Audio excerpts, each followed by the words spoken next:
Amara slowly opened the door and stepped inside, her movements cautious, hesitant. She froze mid-step when her eyes landed on the model girl already in the office, holding the takeout in her hands. The bright smile on the girl's face made Amara's chest tighten painfully, each heartbeat a reminder that maybe she and Liwei were sharing a light, comfortable conversation, a moment that should have been hers. Her heart broke silently, inching her back toward the door. Slowly, almost mechanically, she turned and walked away, her steps heavy, her eyes shimmering with unshed tears, her mind repeating the thought that she shouldn't have come, that her presence only worsened everything. As she moved past the corner, she collided with Kai. He stopped instantly, eyes sharp and alert, noticing the takeout clutched in her hands. Concern colored his features as he asked what was wrong, moving closer, his presence grounding, yet pressing. He asked if she had come from Liwei's office. Her body trembled as she nodded, almost unable to meet his gaze. Kai's worry deepened, and he stepped even closer, asking quietly, urgently, exactly what had happened, why things between her and Liwei had become so strained. Amara remained silent, her lips pressed tightly, the weight of her emotions locking her words away. Kai reached for her hand, holding it gently, and said they should go back to Liwei's office together, that he would make him understand, that he would teach him a lesson for daring to make her shed tears, for daring to leave her feeling this sad. Amara's voice emerged only as a faint whisper, telling him there was no need, that Liwei had broken up with her anyway. With that, she stepped past him, leaving Kai frozen in place, speechless, caught between anger and helplessness. He had thought it was probably a misunderstanding, something that would resolve quickly, but the look in her eyes, the tremor in her movements, told him this was far more serious than he had imagined. Meanwhile, in Liwei's office, his gaze fell on the girl with a razor-sharp intensity.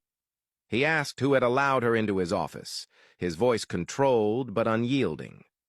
The girl, keeping her eyes on him, smiled and explained that she had come only to repay him for the ointment he had given her earlier, that she had brought food as a small gesture of gratitude.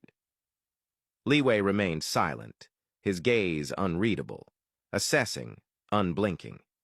She stepped closer, careful, deliberate, her voice tentative as she explained she was glad he had accepted her, that she had feared he might be upset by the rumors swirling around them, and that she was relieved to see he had not been. She added almost shyly that it seemed he liked her as well, that they were a perfect match, that others loved them, that they belonged together.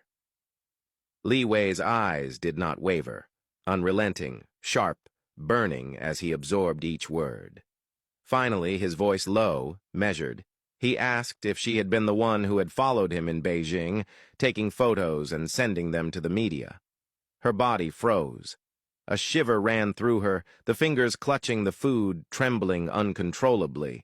He repeated the question, firmer this time, warning that he would not repeat himself and that consequences would follow if she failed to answer truthfully. Her voice quivered as she admitted it, trying to explain, insisting that she had acted out of admiration, that the rumor she had started had inadvertently brought them closer, that in her mind, it had been a good thing. Liwei's expression darkened further, shadows crawling over his features, his presence tightening around her like a vice. He leaned closer, eyes piercing, and asked about the photos, about how she had deliberately left Amara out. He stated that it's obvious that she had seen him with Amara in Beijing, the woman he loved, yet she had captured only him, ignoring the girl beside him. She had acted as if she had no idea who Amara was, despite her knowing that she was his true girlfriend. "Why?" he demanded silently, every word etched into the air between them. The girl's silence was absolute, her body quivering, the food in her hands threatening to spill. Liwei stepped closer, deliberate, unyielding, and gripped her by the neck, pressing the weight of his presence against her, demanding to know who had sent her, who had instructed her to target him, to interfere in his relationship with Amara, and what she truly wanted. She trembled violently, struggling to breathe, a low whimper escaping her lips. She claimed no one had sent her. His grip tightened, eyes boring into hers, sharp, unrelenting. He asked if she understood who he was, what he could do to little tricksters and liars like her. Feeling the full weight of his scrutiny, she promised to speak. He released her, and she gasped, coughing as his hands left her neck. Yet his gaze remained fixed, unblinking, waiting for the truth. She admitted that someone had approached her, offering payment if she could seduce him and break up his relationship with Amara. Liwei stepped closer, curiosity flickering, shadowed by suspicion. He asked who the person was, what they looked like. She admitted she did not know, only that the man had worn a mask.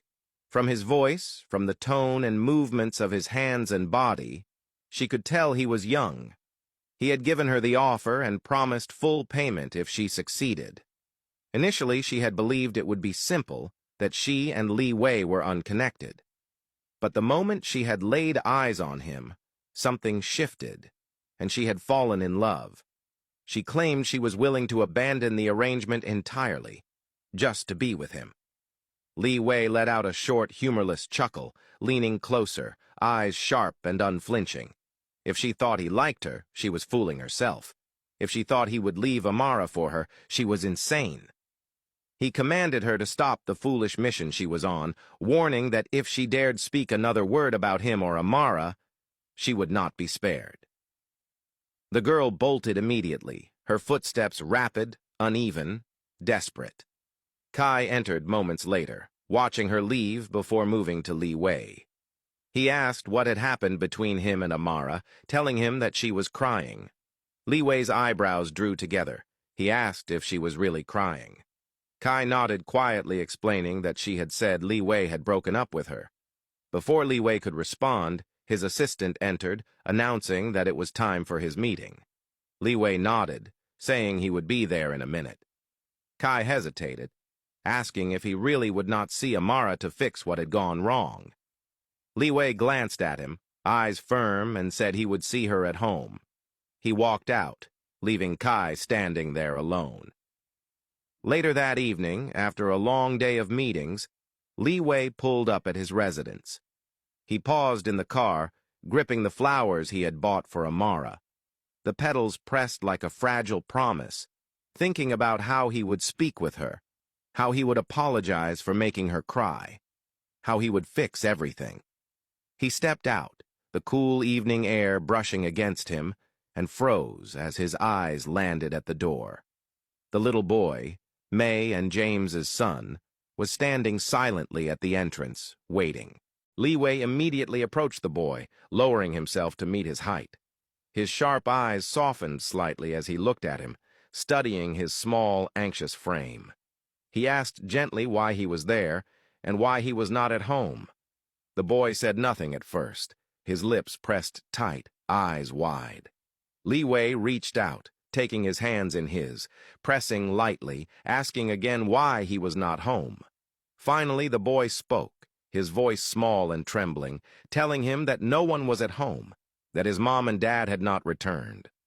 Concern flickered across Liwei's face as he pressed further, asking if no one had come to take him, to be with him. The boy nodded, voice quiet but firm, adding that he wanted to stay with Amara, that Amara had told him he could come any time to see her. Liwei took a deep, steadying breath, realizing the situation was far more serious than he had initially thought. Without hesitation, he scooped the boy up into his arms, feeling the small weight against his chest, and told him it was cold outside and that they should go inside and find Amara. He unlocked the door, stepping into the house, the boy safe in his arms. The house was unusually quiet, a stillness that pressed against his chest. He set the boy down on the couch, telling him to wait, before rushing from room to room, calling Amara's name. She was nowhere. Panic pressed in as he moved from one space to another, checking every corner, expecting her to have returned after the shoot. Yet the house remained empty. He grabbed his cell phone, only to find it dead. He set it on the charger, watching the small light blink alive, and as soon as it powered on, he seized it, scrolling through missed calls and messages from her earlier that day. She had told him about the shoot, about Momo struggling with tuition fees, about why she had taken the modeling job to help. His chest constricted painfully as the reality settled in. He had been too harsh, too impatient. He had assumed she had not informed him, when in fact she had, and he had failed to respond. The mistake was entirely his. Hands trembling almost imperceptibly, he dialed her number, but it went straight to voicemail. He tried Momo next, only to find her phone also switched off. His mind raced, panic gnawing at his composure, and he darted to the closet to check if her belongings were still there. Relief washed over him when he found them untouched, a small tether to hope. He grabbed his cell phone again and tried to call her, but Kai's call came through. He answered immediately. Kai's voice cut through the quiet of the moment, steady but urgent, saying he had been trying to reach him and that his phone had been off. Then, almost in passing, he added that he was with Amara and Momo. Liwei's chest tightened. The name alone made his thoughts snap into focus. He asked where they were and if Amara was okay. Kai hesitated, then said quietly that she wasn't okay, that she really thought he had broken up with her, and that she didn't want to return to his place. Liwei's expression slightly, a storm of frustration and worry pooling in his chest. He asked again, each word measured but intense, saying he would be there immediately. Kai warned that she might not want to see him right away, that she could be upset, but Liwei's voice cut through the caution. She was his woman, and he needed to go to her, to fix this, to clear the misunderstanding before it sank deeper. Kai explained that he was driving to the lakeside cabin his father had left him, thinking it would be the right moment to check it out. Without a moment's hesitation, Leeway changed his clothes. He rushed into the main house and grabbed the bouquet of flowers. As he reached the door, he paused and looked back, his eyes landing on the small boy sitting on the couch, quietly watching TV, his expression calm. Without a word, Liwei hurried across the room and picked him up. The small boy's eyes widened, curiosity flickering, and he asked where they were going. Liwei's grip tightened protectively as he held him closer and told him they were going to get Amara back. The boy nodded, understanding more than his years should allow, and Liwei didn't hesitate a moment longer, rushing out the door with him in his arms, the bouquet clutched tightly in the other hand. Sliding into the driver's seat, Liwei's focus sharpened, his hands gripping the wheel as the engine roared to life. He sped down the rain-slicked road, each drop hammering against the windshield. His focus narrowed, consumed entirely by thoughts of Amara, by the need to reach her, to apologize for the morning's missteps, to mend what had broken between them. The rain began to streak the windshield, cascading in patterns that blurred the road ahead.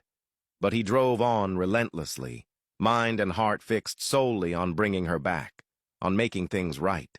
Meanwhile, Amara sat in the back seat of Kai's car, her body sinking into the seat as if the weight of everything she felt pressed her down. The windows blurred with streaks of rain, turning the world outside into shifting shadows. Kai kept stealing glances at her through the rearview mirror, noticing the distant look in her eyes and realizing just how deeply she was hurting. He eventually broke the silence, asking if she was sure she didn't want to go back to Liwei, insisting that he was certain it had been a misunderstanding, that Liwei would never end things over something so trivial. Before Amara could respond, Momo leaned forward, her voice sharp with indignation as she reminded him she had witnessed everything. The way Liwei looked at the model girl, the way he fixed her hair with quiet familiarity, the moment he handed her the ointment as if Amara didn't exist. humiliating her in front of everyone. She went on, her frustration rising, saying she never imagined Liwei could be that heartless, especially after everything Amara had stood by him through. She added that instead of protecting her, he had discarded her over something so foolish and had even hurt her. Momo glanced back at Amara with fiery loyalty, promising that the next time she saw Liwei, she would teach him a lesson on Amara's behalf. Kai let out a quiet laugh as he kept driving, trying to lighten the tension in the air. He mentioned they were almost there, and within minutes the lakehouse appeared in front of them, glowing softly against the storm-darkened sky. Momo straightened with amazement, her eyes widening at its beauty, the lights reflecting off the wet ground like scattered stars. But the calm shattered instantly. Before Kai could pull into the driveway, Liwei's car shot into view, slicing through the rain and stopping abruptly in front of them. His headlights flared against the downpour, casting long, dramatic shadows inside their car. Momo and Amara jolted in surprise, but Kai remained steady, already knowing he would come. Liwei stepped out without hesitation. Rain immediately soaked through his clothes as he moved toward them with a stride that was firm, unyielding, and driven by something that appeared almost desperate. He carried a bouquet of flowers, clenched tightly in his hand as if letting go wasn't an option. Amara watched him approach, her breath caught somewhere between shock and heartbreak.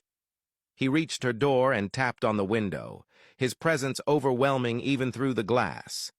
He urged her to open the door, but Amara, drowning in the pain still burning inside her, turned her face away. Tears slid down her cheeks, merging with the reflection of the rain outside. She couldn't look at him, not after everything. Outside, Liwei stayed rooted in place despite the storm pouring down on him. Rain traced over his face, dripping from his jaw, soaking his clothes until they clung to him like a second skin. But he didn't move. He continued pleading, his regret raw and unmistakable as he acknowledged his mistake, admitting he had misunderstood her, admitting he had been wrong. Amara didn't respond. The images of him with the model girl replayed in her mind with painful clarity, the intimate gestures, the softness he hadn't shown her, the moment he dismissed her entirely. His earlier words echoed through her memory like a wound reopening. Liwei's voice faltered under the weight of the rain and his own remorse. Then, in a moment so unexpected it sent a shockwave through Kai and Momo, he sank to his knees. The flowers remained gripped in his hand as water dripped from his hair and shoulders. Kai's breath caught. He knew Liwei, knew his pride, his stubbornness, the iron walls he kept around himself. The idea of him kneeling for anyone was unthinkable. Yet there he was, kneeling on the rain-soaked ground, lowering himself in a way that stripped him bare, yearning for woman. Kai understood in that moment that Liwei wasn't just in love with Amara. He was consumed by her, entirely. Amara finally turned and looked at him, really looked at him. The sight of him kneeling in the storm broke something inside her. She opened the door and stepped out, rain immediately covering her like a second skin. She stood before him, her heart heavy and trembling. Liwei lifted his gaze to her, his expression a mixture of vulnerability and remorse. He admitted he hadn't been man enough, that he had failed her and hurt her when he was meant to protect her. He explained that his intention had been to teach her a lesson, but that it had been childish and wrong. Amara reached out and held his hand, and slowly he rose to his feet. They stood there, inches apart, the storm swirling around them as if the world itself was holding its breath. Then he pulled her into his arms, wrapping her tightly against him. She didn't resist. She melted into the embrace, both of them holding on to each other as if clinging to something they had almost lost. From inside the car, Momo watched with wide eyes, her mouth slightly open at the intensity unfolding before her. She turned to Kai, asking what kind of love could make someone go this far. Kai kept his gaze fixed on Liwei and Amara, saying it felt like a love carried over from a previous lifetime. Something impossible to break, something destined. He admitted he wasn't sure he could ever love someone with such overwhelming force. A love that consumed a person from the inside out. Across the road, unnoticed, a dark SUV sat idling. Inside, the masked man watched the scene with simmering frustration. His eyes stayed locked on Liwei and Amara, standing in the rain, their closeness igniting something darker within him. Without looking away, he instructed the driver to leave, and the SUV slipped silently into the storm, fading into the night.